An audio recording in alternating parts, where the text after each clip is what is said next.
Provavelmente você entendeu o pecado de uma maneira errada.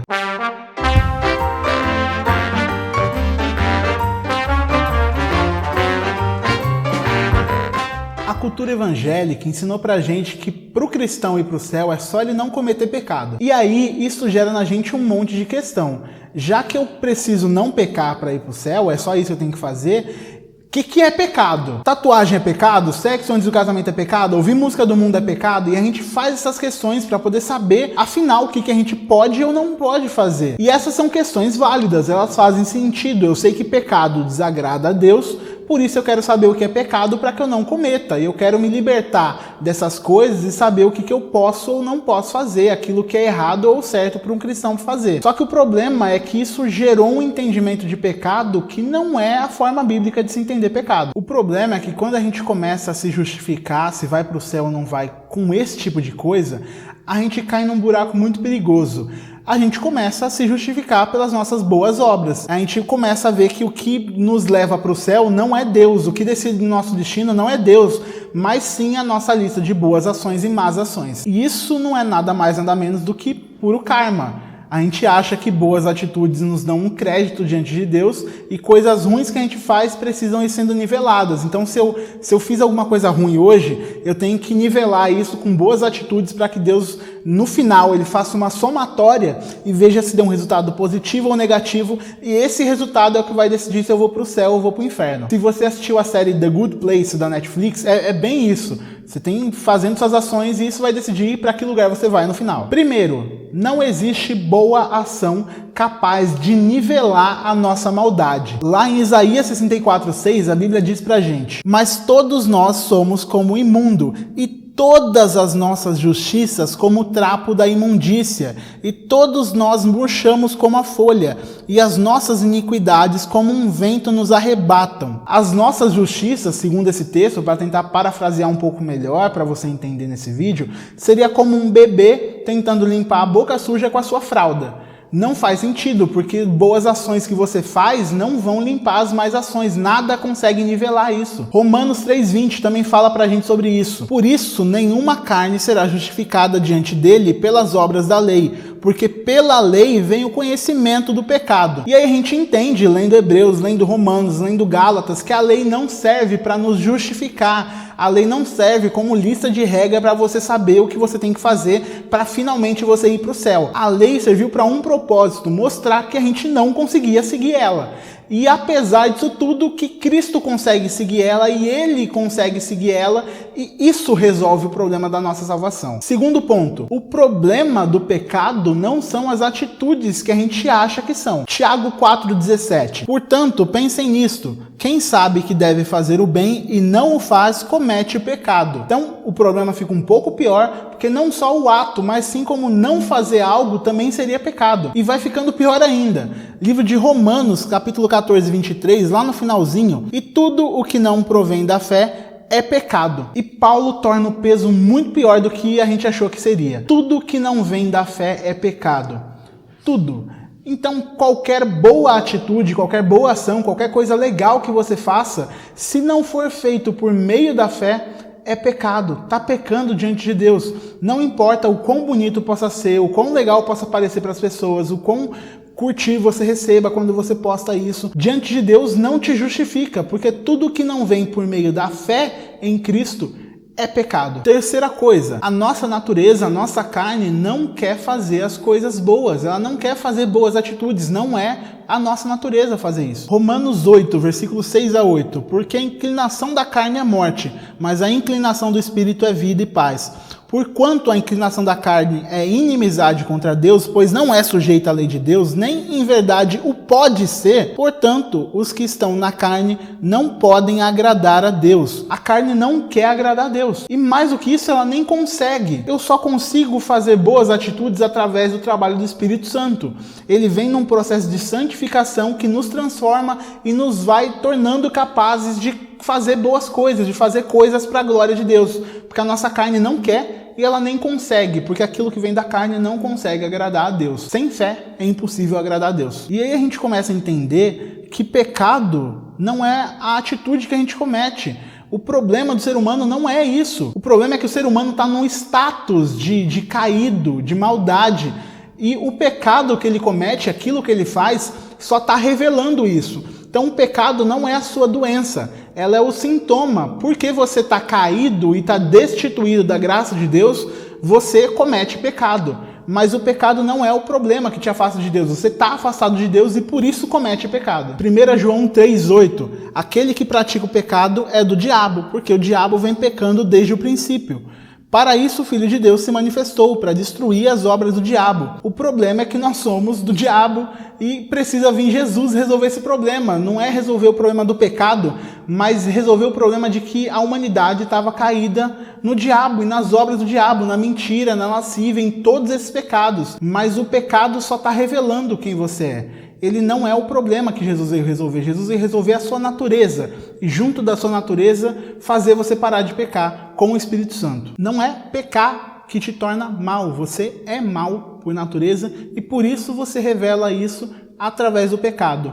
A natureza que há em você está sintomatizando esses pecados. E aí a gente fica com uma questão na cabeça. Se boas ações não garantem o meu lugar no céu, e o problema não são as boas e más ações que eu vou fazer e Jesus vai somar no final e saber para onde que eu vou, o que é que me faz ir para o céu? O que vai resolver esse problema? Se as coisas que eu faço não vão resolver isso, o que é que resolve? Para responder essa pergunta, a gente precisa entender um pouco o processo de imputação que Cristo vem fazer na cruz. Imputação é o seguinte: Jesus vem para a terra, segue a lei perfeitamente. Ele é o homem perfeito, o Adão que Adão não conseguiu ser. A Bíblia fala isso, o livro de Romanos fala que ele é o segundo Adão, o Adão que seguiu a lei perfeitamente, que era justo diante de Deus. Mas aí Isaías 53 vai nos dar uma imagem de um Cristo que foi abatido, que foi esmagado pelo próprio Deus, que foi moído pelo próprio Deus, mesmo sendo justo. E aí a pergunta é, moído por quê? Levando os pecados, iniquidades e enfermidades de quem? Se Cristo não tinha nada disso sobre si, como ele podia levar sobre si enfermidade? Se ele não tinha nenhuma enfermidade, se ele não tinha nenhum problema, se diante de Deus ele era perfeitamente justo, o que fez Cristo ser moído? E a resposta é simples: o nosso pecado, as nossas atitudes, aquilo que a gente faz vai sobre Cristo. E Cristo carrega isso sobre si, ele carrega o peso que nós não conseguiríamos carregar. E ele resolve esse problema. Cristo vai lá e toma o meu lugar diante de Deus. Então, diante de Deus, teologicamente falando, é como se o pecado que eu cometi tivesse sido cometido por Cristo. Eu não pequei, quem pecou foi Cristo. Ele que pagou esse pecado, ele que sofreu o peso da ira de Deus que estaria sobre mim, sobre nós, pelos nossos pecados. Diante de Deus, Cristo é o injusto, cheio de pecado. 1 Pedro 2,24. Ele mesmo levou em seu corpo os nossos pecados sobre o madeiro, a fim de que morrêssemos para os pecados e vivêssemos para a justiça. Por suas feridas vocês foram curados. Citando Isaías 53, pelas suas feridas fomos sarados. Se de um lado nós temos um Cristo sofrendo o peso do pecado da humanidade e ele sendo culpado do pecado que eu cometi, ele conquistou justiça diante de Deus. Ele foi perfeitamente justo. Por outro lado, a justiça de Cristo, a santidade de Cristo, Cristo que era para ser achado justo e santo diante de Deus, para onde que vai essa santidade? Para onde que vai essa justiça? Vai para os pecadores imundos. Então, Cristo toma o pecado e entrega para nós, imputa a nós a sua justiça. Se o nosso pecado é imputado a Cristo, a justiça de Cristo é imputada a nós. 2 Coríntios 5:21. Aquele que não conheceu o pecado, o fez pecado por nós, para que nele fôssemos feitos justiça de Deus. E 2 Coríntios 5:17-19. Assim que, se alguém está em Cristo, nova criatura é. As coisas velhas já passaram, eis que tudo se fez novo. E tudo isso provém de Deus, e nos reconciliou consigo mesmo por Jesus Cristo, e nos deu o ministério da reconciliação.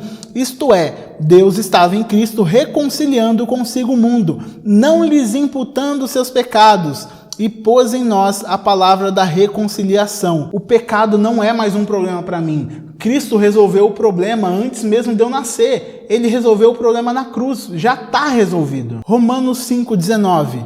Logo, assim como por meio da desobediência de um só homem, muitos foram feitos pecadores, assim também por meio da obediência de um único homem, muitos serão feitos justos. Pela desobediência de Adão, toda a humanidade se torna caída. Pela obediência de Cristo, ele vai salvar as pessoas e vai livrar elas desse peso do pecado, dessa culpa, dessa ira, para aqueles que ele escolheu desde a fundação do mundo. Ele faz isso, resolve o problema do pecado de uma vez por todas. Ele é o sacrifício eterno que resolve esse problema. E aí eu sei qual é a dúvida que vai surgir em muitas pessoas. Se eu falo que o problema do pecado está resolvido, que Jesus já pagou o preço do pecado, se Jesus já resolveu isso e pecado não é mais um problema para mim, então isso me dá carta branca para poder pecar e fazer o que eu quiser, porque afinal Cristo já sofreu, Cristo já resolveu. Agora eu posso fazer o que quiser porque eu não vou ser julgado por isso. E Paulo também percebeu que esse seria o problema de muitas pessoas ao entender o processo da imputação.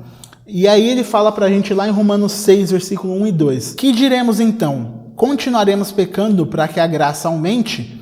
De maneira nenhuma. Nós, os que morremos para o pecado, como podemos continuar vivendo nele? Eu não consigo mais ser escravo do pecado. Eu não consigo me entregar ao pecado e cair nisso. Isso me incomoda, o pecado me incomoda e não parece mais algo bom para mim. Porque Cristo resolve o problema da natureza. Então, no ser humano que estava caído, achando e se enlambuzando no pecado, diante de Cristo, não consegue mais viver essa vida. O trabalho do Espírito Santo em nós torna isso possível e a gente começa a ser reconciliado em Deus, restaurado e sendo livres desse pecado que habitava em nós. Fui livre da culpa do pecado em Cristo. Dia após dia eu vou sendo livre do poder do pecado e quando Cristo volta e restaura o mundo todo, ele nos livra da presença do pecado. Eu não preciso passar a minha vida me preocupando com esse tipo de coisa, eu me preocupo em viver para Cristo, em revelar a natureza que já existe em mim, em revelar o Espírito Santo que habita em mim. Eu não me preocupo mais de que, nossa, pecado isso daqui, é meu pecado aquilo. Eu vivo a natureza de Cristo, eu vivo essa nova natureza que habita em mim, que não consegue mais viver conciliado com as trevas, não consegue mais viver junto com as trevas, mas quer viver em luz agora. 1 João 2, versículo 1 a 3. Meus filhinhos, escrevo-lhe essas coisas para que vocês não pequem. Se, porém, alguém pecar, temos um intercessor junto ao Pai, Jesus Cristo justo. Ele é a propiciação pelos nossos pecados, e não somente pelos nossos, mas também pelos pecados de todo o mundo. Sabemos que o conhecemos se obedecemos aos seus mandamentos. João vai falar isso pra gente e nos ensinar a forma como o cristão deve lidar com o pecado. Não peque, não peque. Mas se você pecar, você tem um advogado diante de Deus, Jesus Cristo, que sofreu por isso. Não deixa ficar sobre você o peso do pecado que Jesus livrou na cruz. Não deixa ficar sobre você todo esse peso enorme que Jesus já carregou. Se preocupe em viver agora uma vida segundo essa nova natureza que habita em você. Se preocupe em viver segundo o Espírito Santo que habita em você, te santificando. E não mais se preocupando de que você tem que se justificar através das suas obras. Falta de pecado não justifica ninguém diante de Deus. Então você pode viver recluso numa caverna e não pecar por momento algum, mas se não tiver o Espírito Santo habitando essa nova natureza em você e revelando o sacrifício que Jesus Cristo fez na cruz, não vai resolver o problema. Resolve o problema o que Cristo fez. E o que ele faz em nós dia após dia só revela isso, essa nova natureza que habita em nós. E resolve em nós o problema do pecado. O que você achou desse vídeo? Comenta aí embaixo, deixa o seu gostei se você gostou desse vídeo. Se você concordou ou discordou, pode comentar, que a gente pode conversar sobre isso. Compartilha esse vídeo para as pessoas pararem de se colocar em cima desse peso que Jesus já livrou. Se inscreve nesse canal se você não é inscrito. E se você quer ajudar a gente, o link do Padrim tá aí para você ajudar nos custos de toda essa produção e fazer isso funcionar cada vez melhor e maior, para a glória de Deus. Muito obrigado e até a próxima. Tchau, tchau.